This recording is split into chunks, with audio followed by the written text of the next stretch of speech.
They were told Americans would strip them of everything: their dignity, their identity, their faith.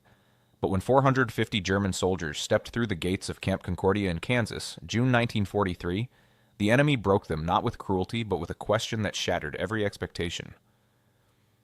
Would you like to attend Mass on Sunday?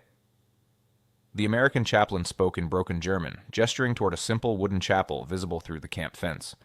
The prisoners stood frozen, faces blank with disbelief. One man, Klaus Becker, a former infantryman from Bavaria, felt his knees weaken. For 2 years of war, he had carried a small crucifix carved from wood, hidden in his boot, convinced that capture would mean its confiscation. Now the enemy was offering him a church. Another soldier, Friedrich Weber, a farm boy from the Rhineland who had served as a radio operator, whispered to the man beside him in trembling German, "This is a trick. It must be." But the chaplain smiled gently, waiting for their answer. Behind him, the Kansas sun beat down on fields of wheat that stretched endlessly, unmarked by war.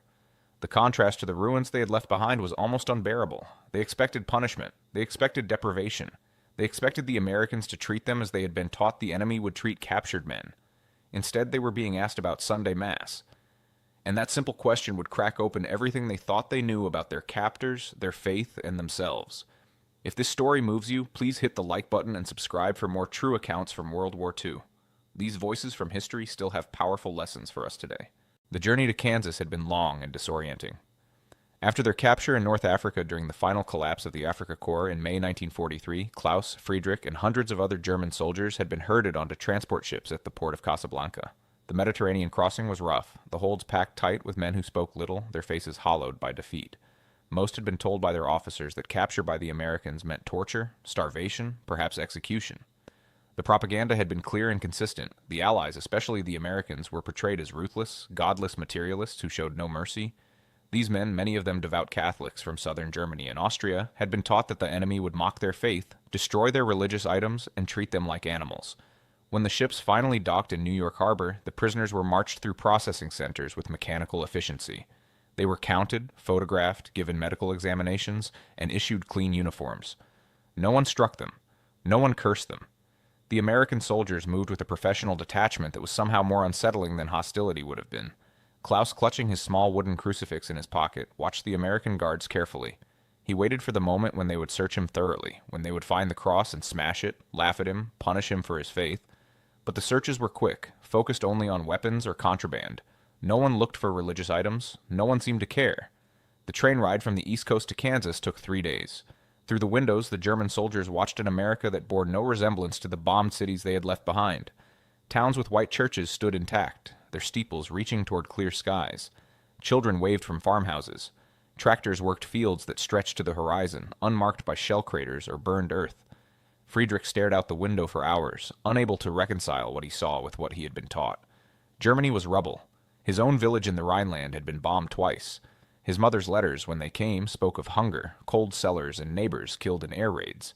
Yet here was the enemy's homeland, untouched, abundant, alive. "How can they have so much?" he whispered to Klaus one evening as the train rolled through endless cornfields.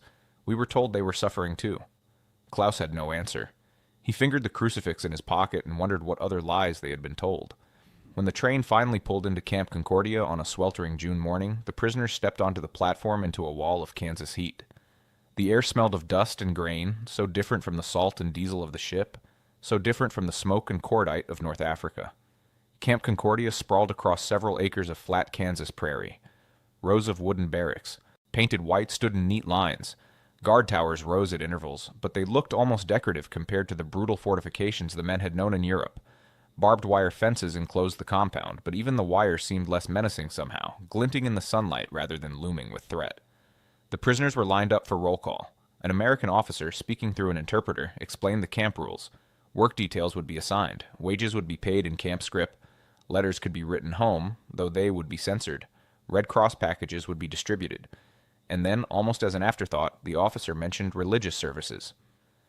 "For those of you who are interested, there will be Catholic Mass on Sunday mornings, and Protestant services on Sunday afternoons. Attendance is voluntary." The translator repeated the words in German. A murmur rippled through the prisoners. Several men exchanged glances, suspicious, uncertain. Klaus felt his heart hammering in his chest. This had to be a trick. They were testing the prisoners, identifying those who would admit to religious faith so they could single them out for punishment later. It was the only explanation that made sense. That first week in camp passed in a daze of new routines. The prisoners were assigned to barracks, given thin mattresses that felt like luxury after months of sleeping on desert sand or ship decks. 3 meals a day appeared with startling regularity. Oatmeal and coffee for breakfast, sandwiches and soup for lunch, meat and potatoes for dinner. The portions were not generous, but they were consistent, more food than many had seen in months. Klaus worked in the camp kitchen, peeling potatoes alongside other prisoners. Friedrich was assigned to a work detail maintaining the grounds, cutting grass, and repairing fences under the watchful but not cruel eyes of American guards. At night, they lay in their bunks and whispered to each other about the strangeness of captivity. "No beatings," Friedrich said one night, his voice barely audible. "No curses. They treat us like workers, not prisoners." "It is wrong," Klaus replied, though his voice lacked conviction. "It makes no sense." On Saturday evening, as the sun set over the Kansas prairie in bands of orange and gold, the American chaplain appeared in the barracks. He was a young man, perhaps 30, with kind eyes and a gentle manner. He spoke in halting German, clearly having learned the language recently. "Tomorrow is Sunday," he said, standing at the entrance to the barracks while the prisoners watched from their bunks. "Mass will be at 9 o'clock in the morning. Any man who wishes to attend may come to the chapel. You will be escorted by guards, but only for security. The service itself is yours." He held up a small book, a Catholic missal. Several prisoners recognized it immediately. One man, a sergeant named Ernst from Munich, sat up abruptly in his bunk, his eyes fixed on the prayer book. "This is real?" Ernst asked, his voice hoarse. The chaplain smiled. "Yes, it is real. God is present here, even in a prison camp. Perhaps especially in a prison camp." After the chaplain left, the barracks erupted in low, urgent conversation. Some men insisted it was a trap. Others argued that even if it was, the chance to attend Mass was worth the risk. A few, like Friedrich, remained silent, caught between hope and suspicion. Klaus lay in his bunk that night, unable to sleep. He pulled the wooden crucifix from beneath his thin pillow and held it in the darkness. He had carved it himself 2 years ago, whittling it from a piece of scrap wood during a long night in a foxhole outside Tobruk. It was crude, uneven, but it had sustained him through battles, retreats, and the terror of capture. His grandmother had raised him in the faith. She had taken him to Mass every Sunday in their village church in Bavaria, a small stone building with stained glass windows that threw colored light across the wooden pews. He could still smell the incense, still hear the Latin prayers echoing off the vaulted ceiling. He had not attended Mass since before the war. The Wehrmacht had no chaplains in North Africa. No services, no sacraments. His faith had become a private thing, whispered prayers in the darkness, the weight of the crucifix against his chest a constant reminder of something beyond the sand and blood. Now the enemy was offering him what his own army had denied him. How could this be? Sunday morning arrived with bright sunshine and the song of birds Klaus did not recognize, species native to Kansas that sounded nothing like the birds of Bavaria. After breakfast, about 60 prisoners gathered nervously in the camp yard. Some, like Klaus, carried small religious items they had managed to keep hidden. Others came empty-handed but with hearts full of longing. 2 American guards, both young men with rifles slung casually over their shoulders, led the group toward the camp gate. Klaus tensed, waiting for mockery, for cruel jokes about the foolish Germans going to pray to their God. But the guards said nothing. Their expressions were neutral, almost respectful. The chapel was a simple wooden building just outside the camp fence, painted white with a small cross mounted above the door. It was not grand, not like the churches they had known in Germany, but it was real. Through the open door, Klaus could see wooden pews, an altar covered with a white cloth, candles waiting to be lit. As they approached, the prisoners slowed, suddenly hesitant. This moment felt too fragile, too precious to rush. Friedrich reached out and touched Klaus's arm. "If this is real," he whispered, "if they truly let us worship." "Klaus, I do not know what it means, but it means something." The guards stood aside as the prisoners filed into the chapel. No one stopped them, no one searched them, no one laughed. The German soldiers entered the small church in silence, their boots echoing on the wooden floor. The interior was cool and dim after the bright sunlight. Sunlight streamed through simple windows, illuminating dust motes that drifted in the air like spirits. The smell was familiar, beeswax and old wood, and something indefinable that every church seemed to carry. For men who had not entered a church in years, the scent alone was overwhelming. Klaus chose a pew near the back, sliding onto the hard wooden bench. He gripped the pew in front of him, his knuckles white, his breath coming in short gasps. Around him other men were equally affected. Some sat rigid, eyes wide and disbelieving. Others bowed their heads immediately, shoulders shaking with suppressed emotion. Ernst, the sergeant from Munich, knelt on the wooden kneeler and covered his face with his hands. His body shook with silent sobs. The American chaplain entered through a side door, wearing simple vestments, green for ordinary time. He was accompanied by an elderly priest, a German immigrant who had volunteered to serve the prisoners. The old priest's eyes were kind and sad, and when he spoke, his German carried the accent of the old country, of Bavaria and the Black Forest. In nomine Patris et Filii et Spiritus Sancti. The familiar Latin words washed over the prisoners like cool water in the desert. Klaus felt something crack inside his chest, a dam breaking after years of pressure. He had heard these words as a child, as a young man, whispered them to himself in the desert when death seemed close. But to hear them here, in this enemy country, in this prison camp, spoken by a priest who blessed them instead of cursing them, was more than he could bear. Tears streamed down his face. He made no effort to wipe them away. Around him other men wept openly. Friedrich, who had been so suspicious, so certain this was a trick, sat with his head bowed and his hands clasped so tightly his fingers were white. The mass continued in its ancient rhythm, unchanged by war or nationality or the iron bars of captivity. The readings, the gospel, the homily, all flowed together in a familiar pattern that transcended the circumstances of their lives. The old German priest spoke gently about suffering, about God's presence even in the darkest places, about hope that survives even when everything else is lost.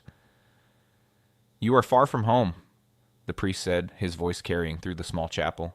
"You are prisoners, defeated, uncertain of what tomorrow brings. But you are not forgotten.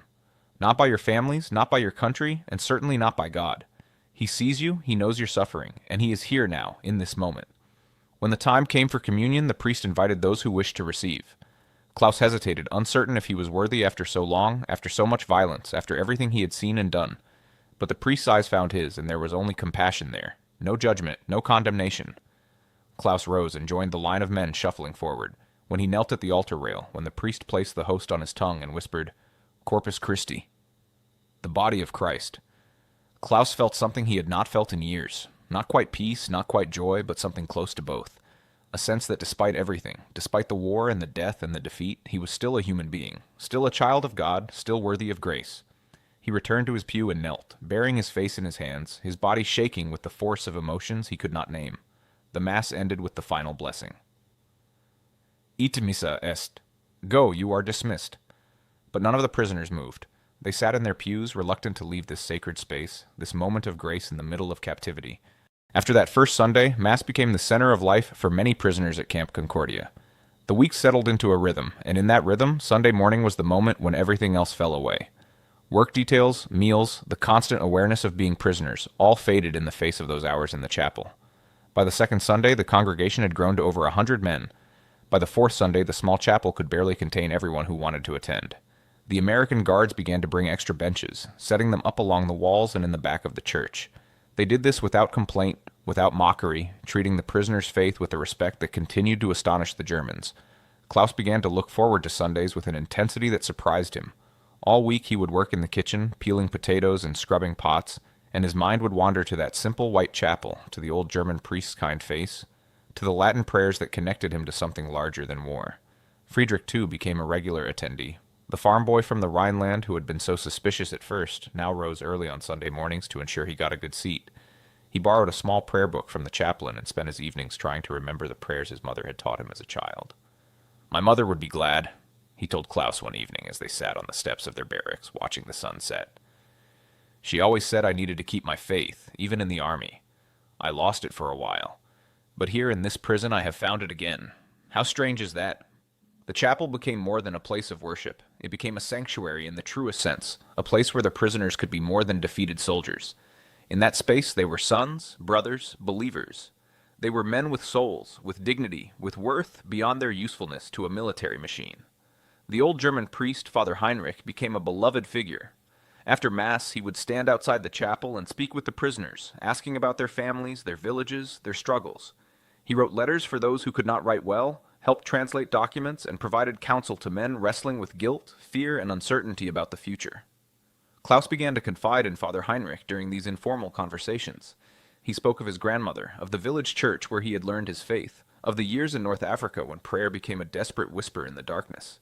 He spoke too of the violence he had witnessed, the friends who had died, the moments when he had doubted everything. "I do not understand this place," Klaus admitted one Sunday afternoon. "We are the enemy. We fought against these Americans, tried to kill them. Why did they give us this? Why did they let us worship?" Father Heinrich smiled gently. "Because they believe, as we do, that every human being is made in the image of God, even enemies, even prisoners. This is what sets them apart, Klaus. Not their weapons or their wealth, but this. This belief in human dignity that survives even war.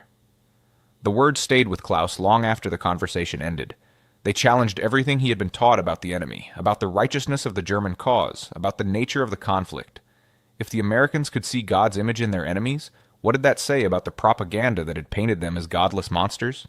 Not everyone in the camp attended Mass. Some prisoners remained suspicious, convinced that religious observance was a trick or a weakness. A few die-hard Nazis in the camp actively discouraged attendance, arguing that accepting spiritual comfort from the enemy was a form of collaboration. But for Klaus, Friedrich, Ernst, and dozens of others, the weekly journey to the chapel became non-negotiable. It was the one thing that made captivity bearable, the one moment when they could remember who they were beyond soldiers and prisoners. The American guards noticed the change in the prisoners who attended Mass regularly. These men seemed calmer, less prone to fights or disputes. They worked more willingly, complained less, and showed a quiet dignity that earned respect even from those who watched over them. One guard, a young man from Iowa named Tom, mentioned this to the chaplain one afternoon. "Those fellows who go to your services, Father, they're different. More peaceful, I guess you'd say." Is it the religion, or is it just having something familiar? The chaplain considered this. Both, I think. Religion gives them something to hold on to, something that hasn't been taken from them. But it's more than that. It reminds them that they're still human, still worthy of God's love. That's powerful for men who have lost everything else. As summer turned to fall, the Sunday Masses became more elaborate. The prisoners, using their small camp wages, purchased items from the canteen to beautify the chapel. They bought candles, flowers when available, and even collaborated to create a simple wooden crucifix that was mounted on the altar. American carpenters in town, hearing about the prisoners' efforts, donated lumber and tools. Local Catholic women from Concordia began to visit, bringing altar linens and flowers from their gardens. As the months passed and the routine of Sundays continued, something deeper began to shift in the hearts of the prisoners. The simple act of being allowed to worship, of being treated as human beings with souls worth nurturing, created cracks in the ideological armor they had worn for years. Klaus lay in his bunk one October evening, listening to the wind howl across the Kansas prairie, and tried to make sense of the contradictions that plagued him. The propaganda had been clear and insistent. The Americans were the enemy, godless materialists who cared only for profit and power. They were cruel, they were ruthless, they would show no mercy to capture Germans. Yet every Sunday American guards escorted German prisoners to Mass. They stood outside the chapel respectfully while the service proceeded. They provided the building, the supplies, even helped maintain it. American citizens from the nearby town donated items for the altar and treated the prisoners with kindness rather than hatred. How could both things be true? How could the Americans be monsters and also show such respect for the very faith that Nazi ideology had sought to suppress? Friedrich wrestled with similar questions. One evening after a particularly moving Mass, where Father Heinrich had spoken about forgiveness and reconciliation, he and Klaus sat outside their barracks and talked in low voices. "I keep thinking about my village," Friedrich said, his eyes distant. "We had a small church, nothing grand, but beautiful to us. The priest there, Father Miller, he was a good man. He tried to resist when the party officials came, when they wanted to remove the crucifix from the school, when they wanted to influence his sermons. They sent him away eventually to a camp. We never heard what happened to him." He paused, his jaw tight. "Our own government persecuted priests. Our own leaders tried to control the church, to bend it to their ideology. And yet here, the enemy country, they build us a chapel. They bring us a priest. They let us worship freely. Klaus, what does this mean?" Klaus had no answer. The question hung in the air between them, heavy and unavoidable. Ernst, the sergeant from Munich, grappled with even deeper conflicts. He had been a loyal soldier, a believer in German victory, a man who had followed orders without question. But Mass each Sunday forced him to confront truths he had long avoided. He began to write letters home, carefully worded to pass the censors, but full of questions his family could not answer. How was it in Munich? Were churches still open? Could people still attend Mass freely? The responses, when they came months later, were devastating.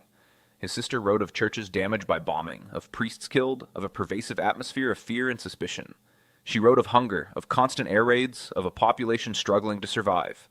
And she added, almost as an afterthought, that many people had stopped attending church entirely, too exhausted, too afraid, or too disillusioned. Ernst read the letter by candlelight in his bunk and felt something break inside him. He was a prisoner in an enemy country, and yet he had more freedom to practice his faith than his sister had at home. The irony was almost unbearable. Father Heinrich recognized the transformation happening in his flock.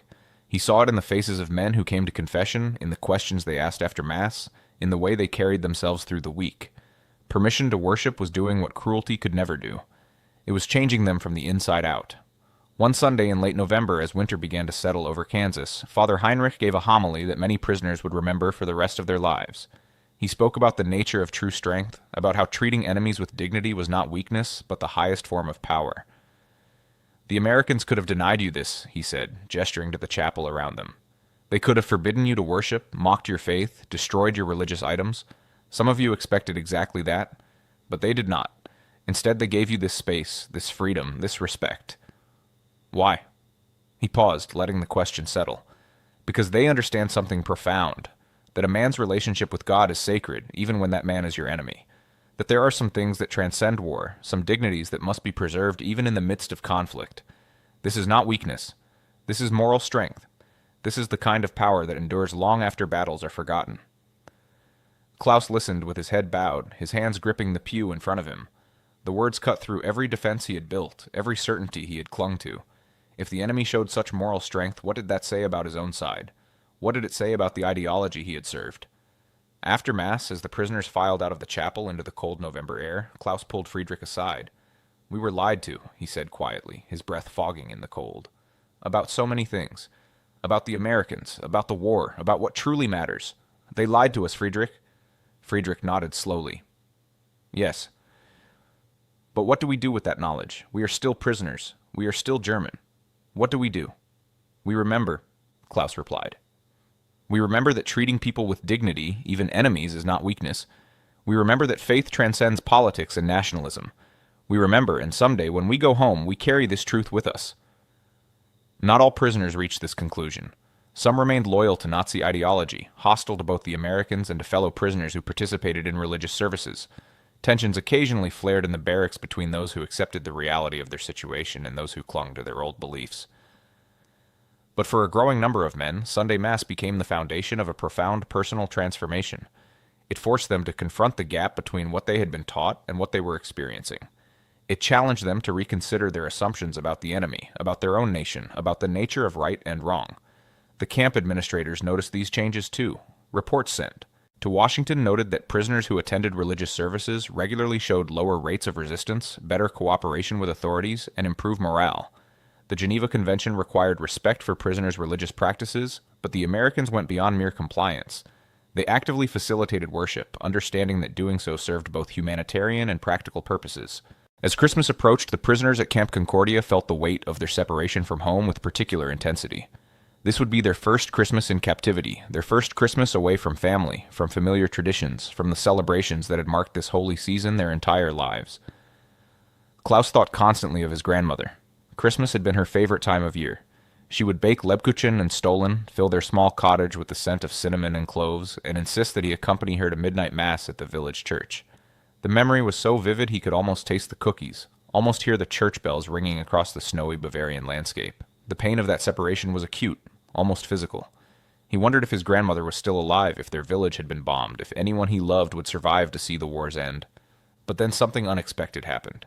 The American chaplain and Father Heinrich announced that there would be a special Christmas Mass and that the prisoners would be allowed to participate in decorating the chapel for the season. The response was overwhelming. Prisoners pooled their meager camp wages to purchase decorations. Some crafted ornaments from scraps of wood and paper. American guards, moved by the prisoners' efforts, brought evergreen branches from their own homes. Local church women in Concordia donated red ribbon and candles. On Christmas Eve afternoon, Klaus, Friedrich, and a dozen other prisoners were escorted to the chapel to help with final preparations. As they worked, hanging evergreen branches, arranging candles, setting up a simple nativity scene donated by a local family, something profound happened. The barriers between captors and captives seemed to dissolve. American guards helped hang decorations, working alongside German prisoners. An American sergeant who spoke a little German joked with Ernst about the best way to arrange the nativity scene. One of the local women who had brought flowers taught Klaus a Christmas carol in English. When the chapel was finished, Klaus stood in the doorway and looked at what they had created. The simple wooden building had been transformed. Evergreen branches draped the windowsills and altar. Candles waited to be lit. The nativity scene stood in place of honor, the humble stable and the Holy Family a reminder of hope born in darkness. Tears blurred his vision. This was not home. It was not the village church where his grandmother waited, but it was holy. It was sacred. And in this moment, surrounded by enemies who had shown him more kindness than he had any right to expect, Klaus felt something that had been absent for years. He felt grace. That evening, nearly 200 prisoners gathered for midnight mass. The small chapel was packed, men standing shoulder to shoulder, their breath visible in the cold December air. Additional benches had been brought from the camp, and American guards stood along the back wall, not as jailers but as witnesses. When Father Heinrich entered in white vestments, when the candles were lit one by one until the chapel glowed with their light, when the first notes of Silent Night rose from hundreds of voices singing in German, something broke. Men who had been soldiers, who had been trained to be hard, who had survived battle and defeat, wept openly. They sang the familiar carols, the words rising to the simple rafters, carrying with them all the longing and grief and hope of their imprisoned hearts. Stille Nacht, Heilige Nacht, Silent Night, Holy Night. All is calm, all is bright. Klaus sang through his tears, Friedrich beside him doing the same. Ernst's voice cracked, but did not stop. Around them, men who had been strangers 6 months ago had become brothers, bound together by shared suffering, shared faith, shared recognition of a truth that transcended war. Father Heinrich's homily was brief but powerful. He spoke of a baby born in a stable, in occupied territory, to a people oppressed by empire. He spoke of how God chose to enter the world, not in palaces, but in poverty, not in victory, but in vulnerability. "You are far from home tonight," he said, his voice gentle. "You are prisoners, uncertain of your future, carrying burdens too heavy to name. But so was that family in Bethlehem. So were those shepherds who came to worship. So were the wise men who traveled so far seeking truth. And yet in that moment, in that humble place, God was present. He is present here tonight. In this simple chapel, in your aching hearts, in this moment of peace we share even in the midst of war. Emmanuel, God with us, even here, especially here." When communion was offered, nearly every man rose to receive. They knelt at the altar rail, these defeated soldiers, these prisoners, these men who had been enemies and were becoming something else. And as each received the body of Christ, as each heard the ancient words spoken over them, something fundamental shifted. They were no longer just German soldiers. They were no longer just Americans captives. In this moment, they were simply human beings, children of God, worthy of love and dignity regardless of nationality or circumstance. After Mass, the prisoners filed out slowly, reluctant to leave the sacred space. Outside, the Kansas night was cold and clear, stars brilliant overhead. Some of the American guards shook hands with prisoners, offering quiet wishes of Merry Christmas in broken German. Klaus stood in the cold night air, looking up at those stars, and realized that something in him had fundamentally changed. The man who had entered Camp Concordia 6 months ago, full of fear and suspicion and propaganda-fed hatred, no longer existed. In his place was someone new, someone who had learned that the enemy could show mercy, that dignity could survive even war, that faith was stronger than any ideology. "This night will stay with me forever," he said quietly to Friedrich as they walked back to the barracks. "When I am old, when the war is a distant memory, I will remember this Christmas. I will remember that on the darkest night, in the most unlikely place, I found light." The war continued. Seasons passed. Spring came to Kansas with its tornadoes and wheat fields turning green. Summer brought heat that rivaled North Africa. Fall painted the prairie in gold and rust. Through it all, Sunday Mass remained the constant, the anchor, the moment when prisoners could remember their humanity. News from Europe was sporadic and often devastating. Germany was losing, slowly being crushed between the Soviet advance from the east and the Allied invasion from the west. Letters from home, when they came at all, spoke of destruction, hunger, death. The prisoners at Camp Concordia watched from their Kansas prairie as their homeland collapsed. Some struggled with the knowledge that they were safe and fed while their families starved. The contradiction ate at them, created guilt that no amount of reason could diminish. But for those who attended Mass regularly, Father Heinrich provided perspective. "Your survival is not a betrayal," he told them again and again. "You did not choose this. You did not abandon your families. You are here because of war, because of circumstances beyond your control. What matters now is what you do with this time, what you learn, what you become. Do not waste this opportunity for growth by drowning in guilt that helps no one." In April 1945, news reached the camp that President Roosevelt had died. The prisoners were surprised to see genuine grief among the American guards and staff. They were even more surprised when the chaplain held a memorial service and invited any prisoners who wished to attend. Several dozen came, including Klaus. As he listened to the American chaplain speak about their fallen leader, about service and sacrifice, about a man who had guided his nation through the darkest hours, Klaus felt a strange respect growing. This was the enemy president, the leader who had directed the war against Germany. Yet the Americans mourned him with genuine sorrow, and their grief was human and real. 2 weeks later came news that shook the world. Hitler was dead, and Germany had surrendered. The war in Europe was over. The prisoners at Camp Concordia received the news with mixed emotions. Relief that the killing was over. Grief for their defeated nation. Fear about what would come next. And underneath it all, a profound uncertainty about the future. That Sunday, Father Heinrich addressed the congregation directly about the surrender. His words were careful but honest. "The war is over," he said. "Your homeland has been defeated. Soon you will learn the full truth of what was done in your name, of crimes that will haunt Germany for generations. This will be difficult to bear. Some of you will deny it, some will try to excuse it. But I beg you, when you return home, do not turn away from the truth. Face it, acknowledge it, and then work to ensure it never happens again. He paused, his eyes moving across the faces before him. You have learned something here that your nation forgot. You have learned that enemies can be treated with dignity. You have learned that human worth transcends nationality. You have learned that faith and compassion are stronger than hatred and ideology. Take these lessons home with you. Rebuild your country on these truths. That will be your redemption. The repatriation began slowly in late 1945 and continued through 1946. Prisoners were processed, given medical examinations, provided with new clothing, and put on trains and ships for the journey home. Camp Concordia gradually emptied, the barracks falling silent one by one. Before Klaus left, he attended one final mass. The chapel that had been so crowded on Christmas Eve now held only a handful of men, the last group waiting for transport. Father Heinrich's eyes were red as he celebrated the liturgy, knowing this would be the last time he would serve these men who had become his spiritual sons. After the service, Klaus approached the old priest. He had something in his hand, the crude wooden crucifix he had carried through the war. "Father," he said, his voice thick, "I want you to have this. I carved it in North Africa when I thought I would die. It sustained me through battle, through capture, through all of this. But it belongs here, I think, in this chapel where I learned what it truly means to be a Christian." Father Heinrich took the crucifix with trembling hands. He looked at it, at the rough carving, at the evidence of desperate craftsmanship born of fear and faith. "I will keep it on the altar," he said, "and I will pray for you, Klaus. Every day I will pray that you carry home what you learned here, that you become a voice for reconciliation, for peace, for the dignity you were shown even as a prisoner." They embraced, the old priest and the young soldier, tears flowing freely. Outside, the Kansas sun shone down on fields ready for harvest, on a land untouched by war, on a chapel that had changed more lives than anyone would ever know. Klaus returned to Germany to find his village partially destroyed, his grandmother dead from starvation during the final winter of the war. The pain of that loss was acute, a wound that never fully healed. But he also found survivors, neighbors who remembered him, a community trying desperately to rebuild from ruins. Klaus Becker lived another 50 years after the war. He married, had children, rebuilt his life in a Germany that struggled to come to terms with its past. He worked as a carpenter, using the skills he had learned in the camp to help reconstruct his village church, damaged but not destroyed by the war.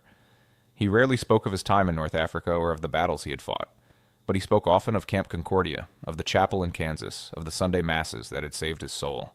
"They could have denied us everything," he told his children and grandchildren. "They could have treated us as we deserved to be treated, as enemies who had fought against them, killed their brothers and sons. Instead, they gave us dignity. They gave us church. They gave us back our humanity." His son once asked him what he thought was the most important lesson of the war.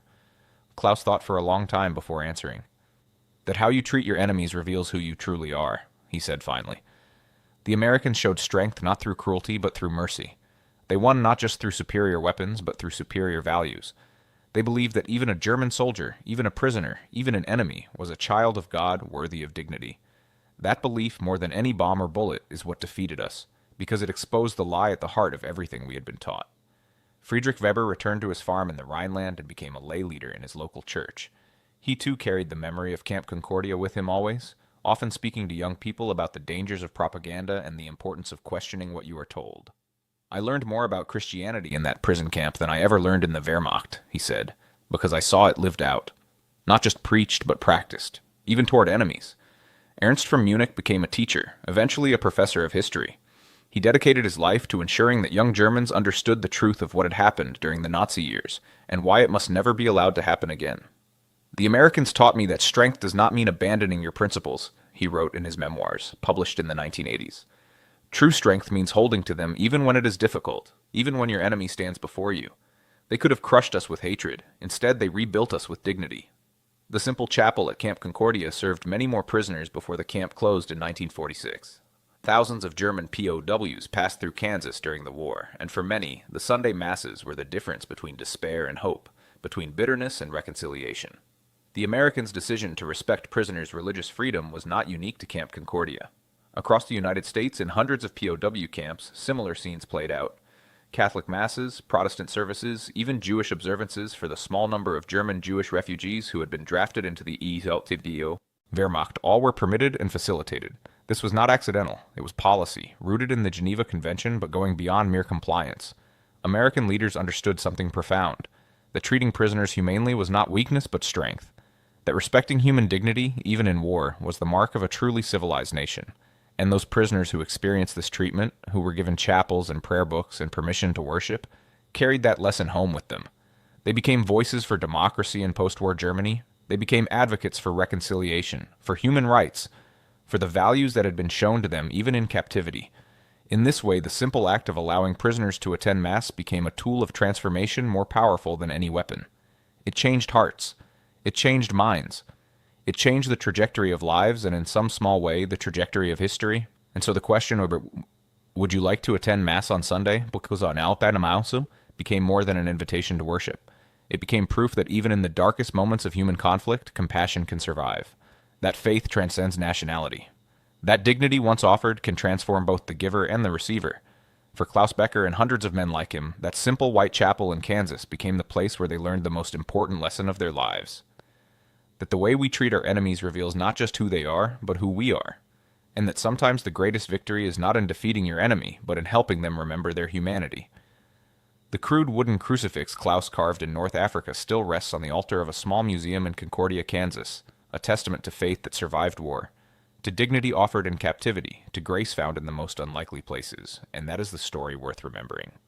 If this account moved you, if it reminded you that even in the darkest times humanity can shine through, please take a moment to hit the like button and subscribe to this channel for more true stories from World War II. These voices from the past still speak to us today, still teach us about courage, compassion, and the power of treating even our enemies with dignity. Thank you for listening, and may these lessons never be forgotten.